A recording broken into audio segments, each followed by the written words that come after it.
The overall goal of this procedure is to determine the rate at which viruses are produced in aquatic microbial communities.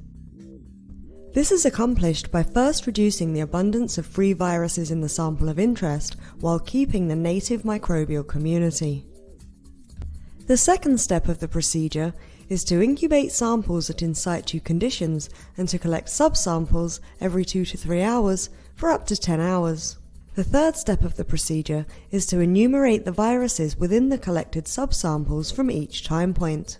The final step of the procedure is to determine the rate at which virus particle abundance increased within the sample and determine virus production rates.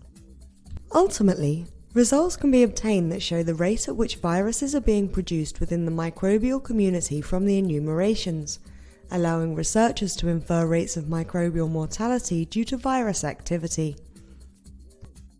Hi everyone, my name is Audrey Matteson and I work in the laboratory of Dr. Stephen Wilhelm in the Department of Microbiology at the University of Tennessee.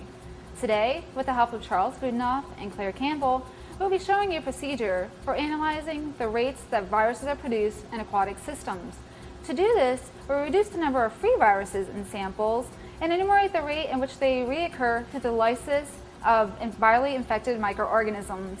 We currently use this procedure in our laboratory to study the ecology of viruses and how they may shape microbial communities.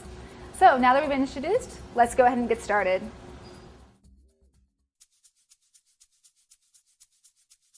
Before this procedure can begin, collect approximately 20 litres of seawater as aseptically as possible.